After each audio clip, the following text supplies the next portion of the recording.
the first 7 years of life. That's why poor people stay poor and rich people stay rich. The movie The Matrix is not science fiction. It's a documentary.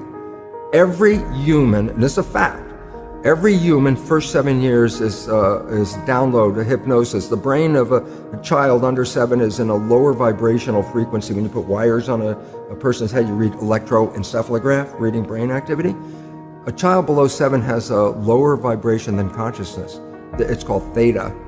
Theta is imagination. Oh, that's how kids play a tea party with mud pies, but to them it's a real thing. A kid rides a broom, it's a horse. That's theta, imagination. Theta is also hypnosis. And the idea is this: before you can become conscious, if you don't have any programs, what are you going to be conscious of? So nature makes the first 7 years. What kind of programs are required to live on this planet? I say, how do you get them? Theta is hypnosis. You just watch. You watch your parents, you watch your siblings, and your community, because you have to learn how many 100,000 rules. Think about it. Just to be a functional member of a family and a functional member of a community, there are rules. Teach an infant these rules. I say, oh, you don't have to. First 7 years, they observe it and just download it. Look, this is not new. I mean, there's the famous book, Rich Dad, Poor Dad. Sure. And basically said you come from a poor family and you could struggle your whole life and try to get rich, but you're not going to make it. And if you come from a rich family, you could be stupid your whole life and make it. Not because it was thinking, but it was unconscious behavior that was downloaded from rich families into kids, which is unconscious. So they're making the right moves unconsciously. If they engage their conscious mind, then they look stupid, but it's unconscious. And that's the same thing with poor people. Poor people have beliefs from the family. Oh, you can't make it, life's a struggle, things are hard, who do you think you are? And if that's the program you get, then 95% of the day you will sabotage yourself. And that's why poor people stay poor and rich people stay rich, because the programming. 95% of our life, this is a fact, comes from those programs in the subconscious. Every day, only about 5% of their life are you using conscious, which is creative. 5%. So your life is being lived, even though you think you're living your life. Exactly, and you don't see it because it's called subconscious, below conscious. And the Jesuits, for 400 years, they were boasting. People didn't understand. They say, give me a child until it's 7 and I will show you the man.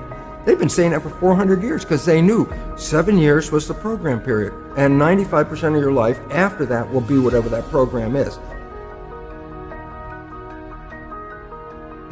So you don't have to try and think about what happened. I just say, look at your life.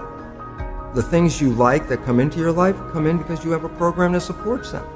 But anything you struggle with, work hard at, put a lot of effort into making it happen, why you're working so hard, inevitably you have a program that doesn't support that conclusion and you're trying to override the program.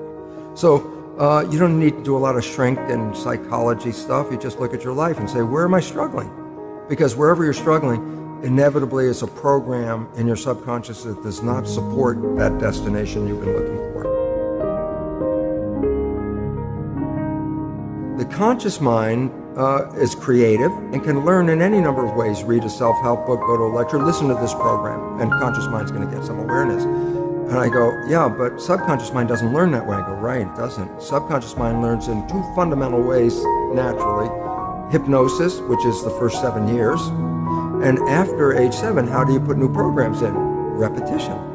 Practice. You want to drive a car, you didn't learn how by just getting in the seat and put the key in. You had to practice driving the car. You want to learn the alphabet. How many times did you go from A to Z? Try to go to A to Z before you can complete it. And once you completed it, you didn't have to go back and do it again. So 2 phases. You want to train the subconscious mind. Hypnosis. Repetition. I like the last one because there's a new phrase that's bandied about called fake it till you make it. Meaning, if you're not a happy person, I say, you want to be a happy person? Then repeat all the time, I'm happy, I'm happy. I say, well, you don't look happy or anything. I say, no, who am I talking to? By repetition, I'm talking to subconscious. If subconscious gets, I am happy, and 95% of your life comes from that subconscious, there will be a point once the subconscious I am happy, you don't have to say it again. Okay. It'll be automatic. And that's why we see people do affirmations and gratitude journals and stuff, because if you do that daily... It's repetitive, and that's the secret part. Look, putting a sticky note on the refrigerator is more like a suggestion, but it's not a repetition. So it doesn't work very well. But you have to do... Repetition is a habit.